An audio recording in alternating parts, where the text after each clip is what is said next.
পাপিয়া তার 5 ছেলে রাকেশ, রাজা, পিন্টু, বাবলু এবং মিন্টুর সঙ্গে বাস করে। তারা 5 ভাই এক বড় মাল্টিন্যাশনাল কোম্পানিতে চাকরি করে। তাদের কোম্পানির তরফ থেকে সমস্ত কর্মচারীদের শহর থেকে দূরে অচেনা এক জায়গাতে ঘুরতে নিয়ে যায়। সেই অঞ্চলের নাম ছিল আনন্দপুর। আনন্দপুর এলাকায় ভিন্ন ভাষাভাষী এবং ভিন্ন ভিন্ন ধর্মের মানুষেরা এক জায়গায় বাস করত। সেই অঞ্চলে অফিসের কর্মচারীদের সঙ্গে ঘুরতে গিয়ে রাকেশ, রাজা, পিন্টু, বাবলু এবং মিন্টুর সেই অঞ্চলের ভিন্ন ভিন্ন ধর্মের 5 মেয়েকে খুবই পছন্দ হয়।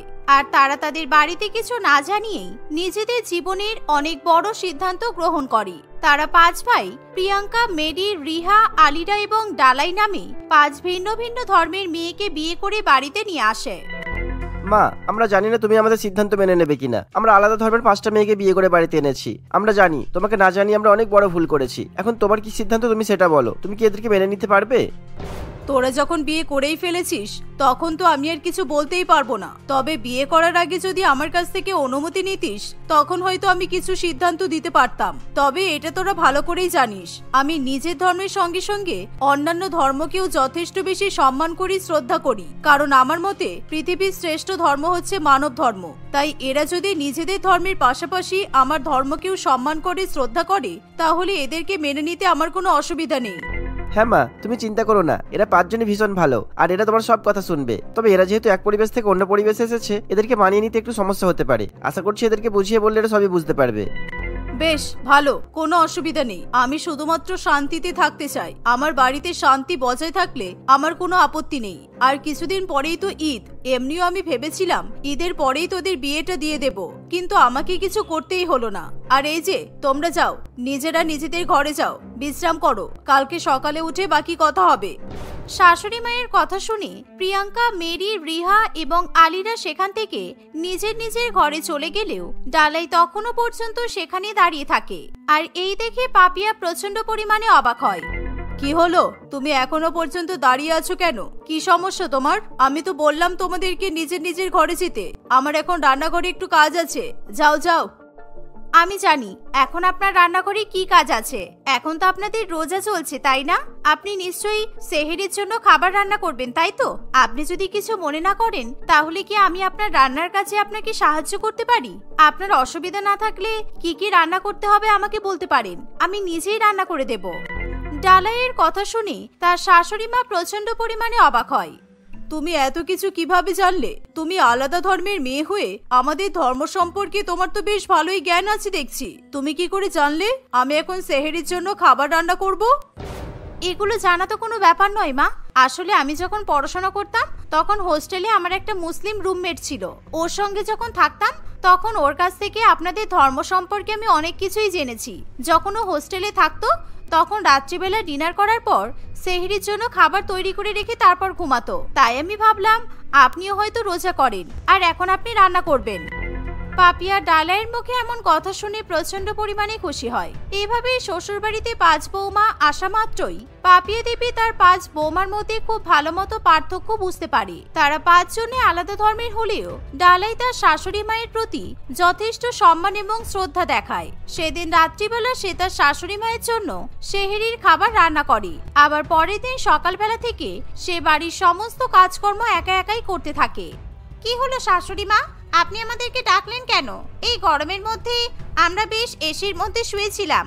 তাড়াতাড়ি বলুন কি বলবেন, আমাদের প্রচন্ড গরম লাগছে। আসলে মা, আর আমাদের বড়েরা তো সবাই রোজা করছে, তাই আমাদেরকে এখন ইফতারের আয়োজন করতে হবে। আমি একা হাতে পারবো না বলে মা তোমাদেরকে ডাকতে বলল। ইফতার? আমরা কি রোজা করেছি যে আমরা ইফতারের আয়োজন করতে যাব? সরি শাশুড়ি মা, আমরা এসব কিছু করতে পারবো না। কারণ ইফতার জিনিসটা কি আমি সত্যিই জানি না। আর আমিও তোমাকে কোনো হেল্প করতে পারবো না, কারণ আমি ইফতার নিয়ে কোনো রকমের ইন্টারেস্টেড নই। আমি তো শুধু ঈদের জন্য প্রচন্ড পরিমাণে এক্সাইটেড, কারণ আমাকে রাজা বলেছে আজকে সন্ধ্যাবেলা আমাকে শপিং করতে নিয়ে যাবে। ঈদের জন্য আমি অনেক ভালো ভালো ড্রেস কিনবো। এখন যদি আমি বাড়ির কাজ করি তাহলে তো আমি টায়ার্ড হয়ে যাব, আর সন্ধ্যাবেলা আমি ঠিকমতো শপিং করতে পারবো না। আমাকেও তো আমার বর বলেছে 2-1 দিনের মধ্যে শপিং করতে নিয়ে যাবে। আর আমাদের বরেরা যে অফিসে চাকরি করে সেই অফিসের বস নাকি ঈদ উপলক্ষে একটা বড় পার্টি থ্রো করছে। তাই পিন্টু বলছিল আমাদের সবাইকে ঈদের দিন ঈদের পার্টিতে নিয়ে যাবে। আমি তো আগে কখনো ঈদের পার্টিতে যাইনি, সেই জন্য আমার ভীষণ আনন্দ হচ্ছে। প্রিয়াঙ্কা, আলিরা, তোমরাও তো ঈদের শপিং করতে যাবে বলছিলে। এক কাজ করো, আমরা সবাই মিলে আজকে শপিং করতে যাই, চলো। দারুণ মজা হবে কিন্তু। আমি তো রাজাকে বলে দিয়েছি আমাকে ঈদের শপিং করার জন্য 20,000 টাকা দিতে হবে। যতই হোক শ্বশুরবাড়িতে তো এটা আমাদের প্রথম ঈদ, তাই না? তোমরা তো দেখছি ঈদ নিয়ে প্রচন্ড এক্সাইটেড, কিন্তু ঈদের সাথে সাথে এই রোজাটাও কিন্তু সমান গুরুত্বপূর্ণ। আজকে আমরা সবাই মিলে একসঙ্গে ইফতার করব। যাই হোক, এটাও তো আমাদের শ্বশুরবাড়িতে প্রথম রোজা, তাই তোমরা যদি আজকে শপিং করতে না গিয়ে বাড়িতেই থাকো তাহলে কিন্তু ভালো হবে। এই দেখো, তুমি জোর করে আমাদের উপরে কিছু চাপিয়ে দেওয়ার চেষ্টা করবে না। আমাদের ইফতার করার কোনো দরকার নেই। তাছাড়া এমনিতেই তো সবসময় ফল খাচ্ছি। শুনেছি ইফতারের সময় নাকি ফল পাকড়ি খাওয়া হয়। আলাদা করে আবার সন্ধ্যাবেলা আমরা ফল খেতে যাব কেন? আমরা আজকে শপিং করতেই যাব, এটাই ফাইনাল। তোমরা যে ঈদের জন্য এত প্ল্যানিং করছো এটা দেখে আমি খুবই খুশি হয়েছি, কিন্তু ঈদে যে শুধুমাত্র কেনাকাটা করতে হয় আর মজা করতে হয় তা কিন্তু নয়। ঈদের আগে এই রমজান মাসে আমাদেরকে কিন্তু গরিব দুস্থ ব্যক্তিদেরও সাহায্য করা দরকার। এই সময়টাতে আমাদের ভালো ভালো কাজ করা দরকার, তাহলে আমাদের ঈদ আরো ভালো কাটবে। তাই তোমরা যতটা সম্ভব গরিব লোকেদেরও কিন্তু সাহায্য করার চেষ্টা করো। শাশুড়ি মায়ের কথা শুনে ডালাই খুবই খুশি হয়, কিন্তু তার জায়েরা শাশুড়ি মায়ের কোনো কথাতেই পাত্তা দেয় না। তারা শপিং এর ব্যাপারে আলোচনা করতে করতে সেখান থেকে চলে যায়, কিন্তু ডালাই তার শাশুড়ি মায়ের সব কথা মন দিয়ে শোনে। সেদিন ডালাই একাই ইফতারের আয়োজন করে। সেদিন ডালাই পাপিয়া এবং তার ছেলেদের সঙ্গে একসঙ্গে বসে ইফতার করে। আর অন্যদিকে তখন প্রিয়াঙ্কা, মেরি, রিয়া এবং আলিরা শপিং করতে ব্যস্ত থাকে। তারা অনেক অনেক টাকা ব্যয় করে ঈদের পার্টিতে পরার জন্য দামি দামি পোশাক আশাক কেনে। আমরা তো অনেক কিছুই কিনলাম, কিন্তু এখনো যেন শপিং করে মন ভরছে না। আমার মনে হচ্ছে রাজার কাছ থেকে আরো কিছু টাকা চাইতে হবে, আর আমরা আরো একদিন শপিং করতে বেরোবো, ঠিক আছে? কারণ এরকম জমজমাট ঈদের মার্কেটে শপিং করতে কিন্তু বেশ ভালো লাগছে। আচ্ছা ঠিক আছে, তাই হবে, নো প্রবলেম। এখন তাহলে বাড়ি যাওয়া যাক। এই বলে তারা চারজনের শ্বশুর বাড়ির দিকে রওনা দেয়। তখনই তাদের কাছে ছোট ছোট দুটো বাচ্চা ছেলে মেয়ে আসে। দিদি দিদি, আমাদেরকে একটু সাহায্য করো না। 3 দিন হয়ে গেছে আমরা কিচ্ছু খাইনি। দয়া করে আমাদেরকে কিছু খেতে দাও, তাহলে উপরবেলা তোমাদের মঙ্গল করবে। দয়া করে আমাদেরকে কিছু খেতে দাও না দিদি। What is this? তোমরা দূরে সরে দাঁড়াও। ইস, তোমাদের গা কত নোংরা। তোমাদের গা থেকে দুর্গন্ধ বেরোচ্ছে, আর তোমরা আমাদের গায়ের কাছে সরে আসছো কেন? দূরে যাও বলছি। এদের সঙ্গে এত ভদ্রভাবে কথা বললে হবে না। এই চল, হট এখান থেকে। তোদের কি বাবা মা নেই? তোদের কি খাওয়া দাওয়া হয় না? আমাদের কাছে ভিক্ষা চাইতে এসেছিস? ভিক্ষা চাওয়া ব্যবসা হয়ে গেছে একেবারে। যা এখান থেকে, না হলে কিন্তু একটা ঠাসিয়ে চড় মারবো। আমাদের বাবা মা কেউ নেই, আমরা অনাথ, তাই দয়া করে আমাদেরকে সাহায্য করো। সামনেই তো ঈদ, আর এই সময় গরিবদেরকে সাহায্য করলে উপরবেলা খুব খুশি হয়। দয়া করে আমাদেরকে সাহায্য করো। কি বললাম শুনতে পেলি না তোরা? সরে যা এখান থেকে, আমাদেরকে বিরক্ত করিস না। তোদেরকে সাহায্য করার মতো টাকা আমাদের কাছে নেই। এই বলে মেরি ছোট ছোট ছেলে মেয়ে দুটোকে ধাক্কা মেরে সেখান থেকে সরিয়ে দেয়, আর তারা শ্বশুর বাড়িতে চলে আসে।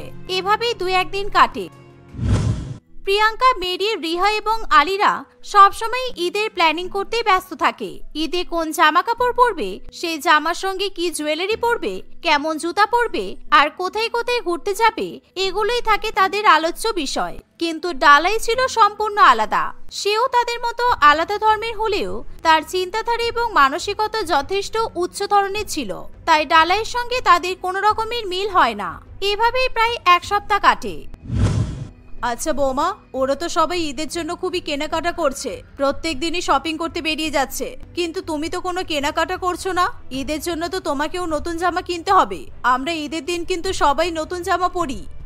আপনার ছেলে তো আমাকে শপিং করার জন্য অনেক আগেই টাকা দিয়েছে, কিন্তু আমার শপিং করতে যেতে যেন ইচ্ছাই করছে না।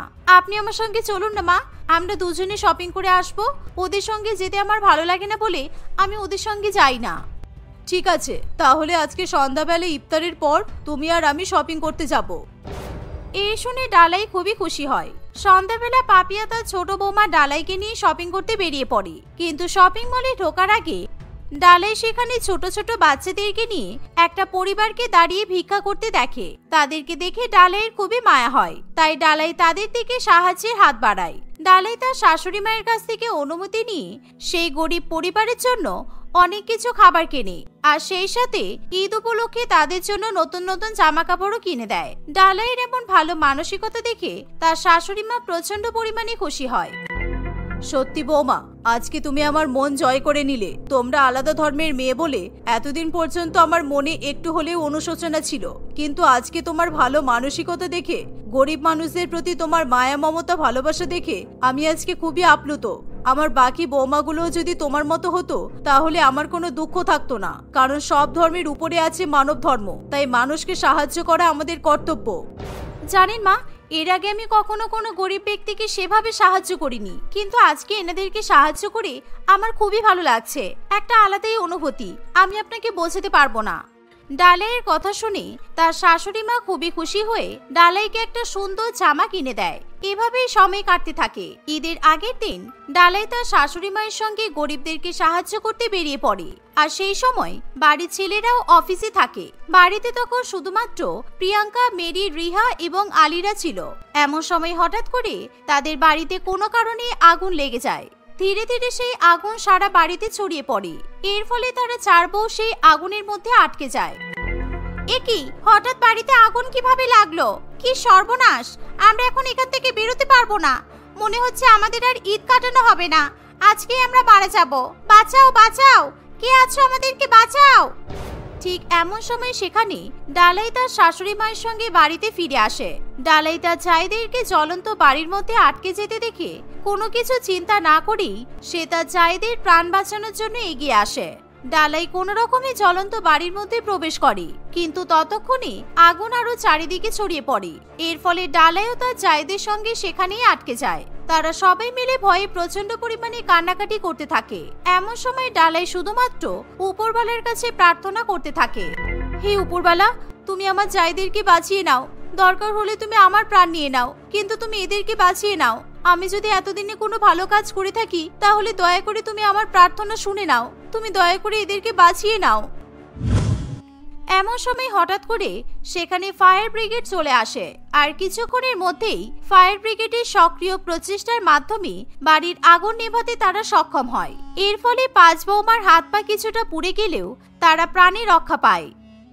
জালাই, তুমি সত্যি অনেক ভালো। তুমি এরকম বিপদের সময় আমাদের প্রাণ বাঁচানোর জন্য ঝাঁপিয়ে পড়লে। সত্যি তোমার মন অনেক বড়। আমরা হাজার চেষ্টা করলেও জানি না তোমার মতো হতে পারবো কিনা। তুমি আমাদের ছোট যা হলেও তুমি বড়দের মতো কাজ করে দেখিয়েছো। আর মা, আপনি আমাদেরকে ক্ষমা করে দিন। আজকে শুধুমাত্র আপনার জন্য আমরা প্রাণে বেঁচে গেলাম। আমরা আপনার সঙ্গে আর কখনো খারাপ ব্যবহার করব না। হ্যাঁ মা, আমরা মৃত্যুর পথ থেকে ফিরে এলাম। আমরা জীবনে একটা অনেক বড় শিক্ষা পেলাম। যতদিন আমরা বেঁচে থাকবো সমাজের জন্য আমরা ভালো কাজ করার চেষ্টা করব। আমরা মানুষের সেবা করব। নিজের বৌমাদের মুখে এমন কথা শুনে পাপিয়া প্রচন্ড পরিমাণে খুশি হয়। সত্যি সত্যি সেদিনের পর থেকে পাপিয়া তার বৌমাদের মধ্যে পরিবর্তন দেখতে পায়। এখন বাড়ির পাঁচ বৌমা একসঙ্গে মিলেমিশে সংসার করে, আর ঈদের দিনে তারা সকলে একসঙ্গে আনন্দ করে ঈদ কাটায়। তারা সবাই মিলে ঈদের দিনে গরিব অসহায় ব্যক্তিদেরও অনেক সাহায্য করে। জয়া দেবী তার স্বামী চন্দনবাবু এবং এক ছেলে আকাশের সঙ্গে বাস করে। জয়া দেবী অত্যন্ত চালাক এবং লোভী প্রকৃতির মহিলা ছিল।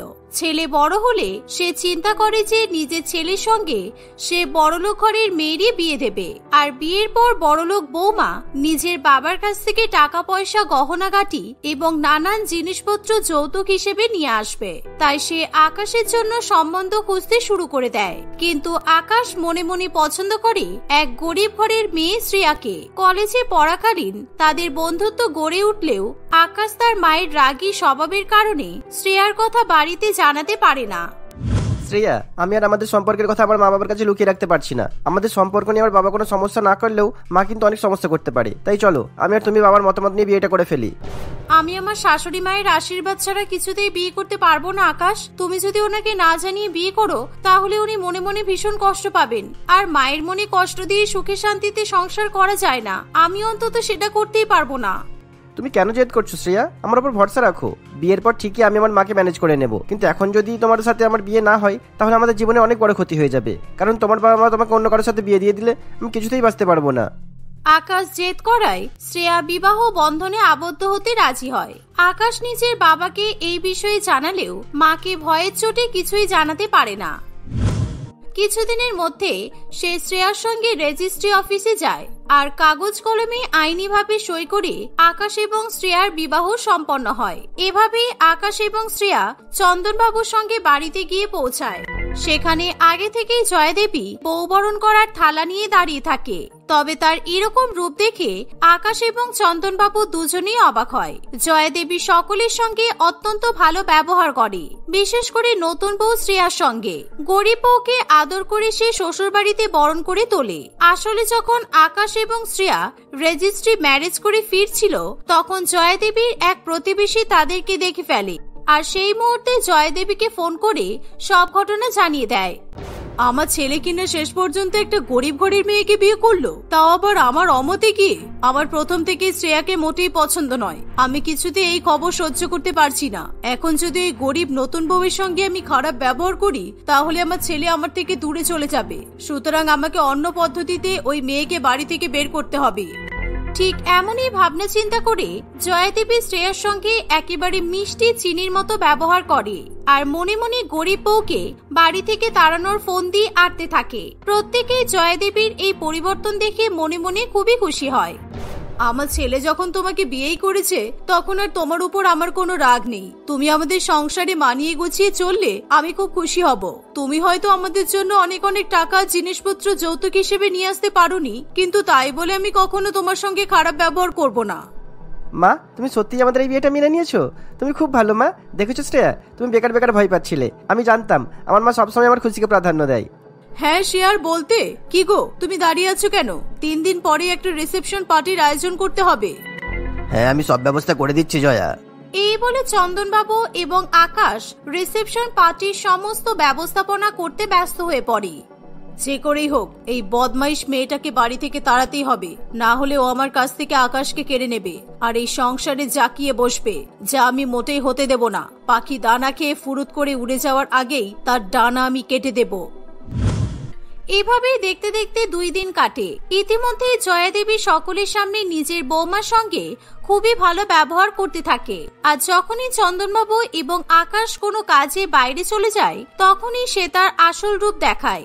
জয়াদেবী তার গরিব বৌমাকে দিয়ে বাড়ির সমস্ত কাজ করায়, রান্না বান্না থেকে শুরু করে বাসন মাজা, এমনকি শ্রেয়া সকলের নোংরা জামা কাপড় পর্যন্ত কেচে ধুয়ে পরিষ্কার করে। সেই সাথে জয়াদেবী শ্রেয়াকে মারের ভয় দেখায়, যাতে সে তার স্বামী এবং শ্বশুর মশাইকে এসব ব্যাপারে কোনো কথা জানাতে না পারে। রিসেপশনের দিন। কিরে জয়া, আমরা শুনলাম নাকি তোর ছেলে একটা গরিব ঘরের মেয়েকে বিয়ে করে বাড়িতে তুলে এনেছে। তোর বৌমা বুঝি খুব গরিব? আহারে, সত্যিই তো, এই মেয়ের মুখ দেখেই তো বোঝা যাচ্ছে যে ও খুব গরিব। কিন্তু জয়া, তুই যে আমাদেরকে বলেছিলিস আকাশের বিয়ে অনেক বড়লোক মেয়ের সঙ্গে দিবি, তাহলে সেসব কথার কি হলো? কি আর করবো বল, এখনকার দিনে ছেলেদেরকে তো ভালো করেই জানিস, ওরা মা বাবার কোনো কথাই শোনে না। তাই আমার ছেলেও এই ভিখারিটাকে বাড়ির বউ বানিয়ে তুলে নিয়ে এসেছে। আমি সেই কারণেই মেনে নিয়েছি, আর তো কিছু করার নেই। জয়াদেবী তার বান্ধবীদেরকে যখন বৌমার সম্বন্ধে এসব কথা বলছিল, তখন আকাশ এবং চন্দনবাবু সেখানে উপস্থিত থাকে না। কিন্তু শাশুড়ি মায়ের এমন কথা শুনে শ্রেয়ার চোখে জল আসে। যাক, ভালোই হয়েছে, বৌমা যদি বড়লোক হতো তাহলে বাড়ির কোনো কাজ করতো না। কিন্তু তুই এই গরিব মেয়েটাকে টাকা না দিয়েই চাকরের মতো কাজগুলো করিয়ে নিতে পারছিস। আরে সে নয় টাকা দিয়ে আমি চাকর পুষে নিতাম, কিন্তু আমার ছেলে যদি একটা বড়লোক মেয়েকে বিয়ে করে নিয়ে আসতো, তাহলে আমি অনেক যৌতুক পেতাম। কিন্তু এই গরিব মেয়ে একেবারে ফাঁকা হাতে গহনাগাটি ছাড়া আমার বাড়িতে উঠে এসেছে। এসব ভাবলেই মনটা খারাপ হয়ে যায় রে। এসব কথা শুনে জয়াদেবীর বান্ধবীরা ভীষণ পরিমাণে হাসাহাসি করতে থাকে। তার বান্ধবীরা যখন অন্যদিকে চলে যায়, তখন শ্রেয়ার বাবা মা সেই অনুষ্ঠানে আসে। বাবা মাকে দেখে শ্রেয়া ভীষণ পরিমাণে খুশি হয়। কিরে মা, তুই কেমন আছিস? তোর শাশুড়ি মা তোর জন্য এত বড় রিসেপশনের আয়োজন করেছে, এটা দেখে কিন্তু আমি খুব খুশি হলাম। আমি তোকে বলেছিলাম না তোর শাশুড়ি মা অত্যন্ত ভালো আর তোকে মন থেকে মেনে নেবে। তোর শাশুড়ি মা নিশ্চয়ই তোকে একেবারে চোখের পলকের উপর বসিয়ে রেখেছে, তাই না? এমন সময় সে নিজের শাশুড়ি মায়ের অত্যাচারের কথা মনে করে। শীতকালে সারাদিন বাড়ির কাজ করতে করতে ঠান্ডায় শ্রেয়ার হাত পা জমে গেলেও তার শাশুড়ি মায়ের অত্যাচার কিছুতেই থামতে চায় না। সে বৌমাকে এক মুহূর্ত অবসর সময় কাটাতে দেয় না। এভাবেই দেখতে দেখতে কিছুদিন কাটে। একদিন শ্রেয়া সকলের জন্য শীতকালে পুলি পিঠে এবং পায়েস রান্না করে। আকাশ যেহেতু রান্নাতে কম মিষ্টি পছন্দ করে, তাই সে চিনির পরিমাণটা কম দেয়। তার রান্নাবান্না কমপ্লিট হয়ে গেলে সকলকে পিঠে এবং পায়েস পরিবেশন করে। বাহ, এই পিঠে পায়েস খেতে অসাধারণ হয়েছে। পিঠে পায়েস তুমি রান্না করেছো শ্রেয়া? আমার হেব্বি লাগছে খেতে। শ্রেয়া কথা বলতে যাবে তার আগেই তার শাশুড়ি মা তাকে চুপ করিয়ে দেয়। এই পিঠে আর পায়েস বৌমা বানাতে যাবে কেন? তোর জন্য আমি পিঠে পায়েস বানিয়েছি, আর তুই যেহেতু কম মিষ্টি পছন্দ করিস সেই কারণে আমি কম মিষ্টি দিয়েছি। বৌমা তোর পছন্দ অপছন্দের কথা কতটা জানে যে তোর জন্য এসব রান্না করবে? সারাদিন একটাও কাজ করে না, আমাকেই তো শীতের মধ্যে সবকিছু করতে হয়। না মা, আসলে এর আগে শীতকালে কখনো পিঠে পায়েস রান্না করেনি, তাই আমি ভাবলাম যে হয়তো তোমার বৌমাই পিঠে বানিয়েছে। কিন্তু মা, সত্যি তোমার হাতে স্বাদ অনবদ্য। আর শ্রেয়া, মানছি আমার মা তোমাকে মেনে নিয়েছে, তাই বলে এই শীত আমার বয়স্ক মাকে দিয়ে বাড়ির সমস্ত কাজ কিন্তু করিও না। তুমিও হাতে হাতে একটু সাহায্য করো, বুঝেছো? এই বলে আকাশ সেখান থেকে উঠে চলে যায়। জয়া দেবী এরকম ভাবে সবসময় শ্রেয়াকে দিয়ে সব কাজ করায় আর নিজের নাম কিনতে ব্যস্ত থাকে। যতই সে পিঠে পুলির বিষয়ে মিথ্যা কথা বলুক না কেন, প্রত্যেকদিন সকলে শ্রেয়ার হাতে রান্না খেতেই পছন্দ করে। প্রত্যেকদিন রান্না করতে গেলে যেহেতু জয়া দেবীর গায়ে জ্বর আসে, তাই সে সমস্ত রান্না তার বৌমাকে দিয়েই করায়। না না, আজকে কষ্ট করে হলেও আমাকে রান্না করতে হবে, কারণ সেদিনকে পিঠে পুলি বৌমা বানিয়েছিল আর আমি নাম কিনে নিয়েছি। কিন্তু এখনো রোজ রান্না করে সকলের মন জয় করে নিচ্ছে। ওর এই সংসারে জাকিয়ে বসার আগেই আমাকে হাল ধরতে হবে। এভাবেই জয়াদেবী সেদিন সকলের জন্য রান্না করে। সেদিন প্রত্যেকটা রান্নায় সে ভুলে ভুলে বেশি করে চিনি দিয়ে দেয়। এর ফলে একেবারে অতিরিক্ত মিষ্টির কারণে আকাশ একটাও খাবার খেতে পারে না। ঠিক এমন সময় গরিব বৌমা শাশুড়ি মাকে মিথ্যা কথা বলে বাঁচিয়ে নেয়। আকাশ, মা আমাকে বারবার বারণ করে দিয়েছিল যাতে আমি রান্নাতে কম মিষ্টি দিই, কিন্তু আমি একেবারে ভুলে গিয়েছিলাম। তুমি প্লিজ কিছু মনে করো না, কালকে থেকে রান্না করার সময় আমি এই বিষয়টা মনে রাখবো। এই কদিন তো ভালোই রান্না করছিলে, কিন্তু আজকে আবার কি হলো কি জানি। তোমাদের বউ শাশুড়ির ব্যাপার আমি কিছুই বুঝতে পারি না বাবা। যাই হোক, আমার খাবার খাওয়ার মুডটাই একেবারে নষ্ট হয়ে গেল। ধুর। বৌমা শাশুড়ি মাকে বাঁচিয়ে দিলেও জয়দেবী একেবারে অকৃতজ্ঞ প্রকৃতির মহিলা ছিল। সে তখনও মনে মনে তার বৌমাকে বাড়ির বাইরে বের করে দেওয়ারই কৌশল রচনা করতে থাকে। একদিন জয়দেবী তার এক বান্ধবীর মেয়ে শ্রেয়সীকে ফোন করে। জয়দেবী বরাবরই চেয়েছিল যাতে শ্রেয়সীর সঙ্গে আকাশের বিয়েটা হয়, কারণ সে অনেক সুন্দর এবং অনেক বড় লোক ছিল। কিন্তু জয়াদেবীর আশায় আকাশ এবং শ্রেয়া জল ঢেলে দেয়, আর সেই কারণে জয়াদেবী একদিন শ্রেয়সীকে ফোন করে। শ্রেয়সী, তুই আকাশের বিয়ে হয়ে যাওয়ার পর আমাদের বাড়িতে আসা একেবারেই তো বন্ধ করে দিয়েছিস। আমি মানছি যে তোর সঙ্গে আকাশের বিয়েটা হয়নি, কিন্তু তবুও তো আমাদের বাড়িতে মাঝে মাঝে এসে ঘুরে যেতে পারিস। আমি কিন্তু এখনো তোর আপন।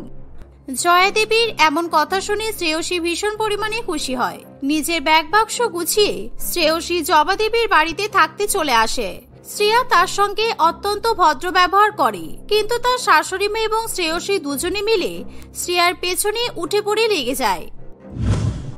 একদিন, শ্রেয়সী, আমার ছেলে চিকেন বিরিয়ানি আর মটন চপ খেতে ভালোবাসে। তুই ভালো করেই তো জানিস ছেলেদের মনের রাস্তা তাদের পেটের মধ্যে থেকেই যায়। তাই তুই আজকে আমার ছেলের জন্য ভালো করে বিরিয়ানি আর মটন চপ রান্না কর। কিন্তু কাকিমা, আমি তো এসব রান্না করতে পারি না, কারণ আমার মা আমাকে রান্না বান্না করা শেখায়নি। যখন বিরিয়ানি খেতে ইচ্ছে হয় তখন তো অনলাইন থেকেই বিরিয়ানি অর্ডার করে দিই।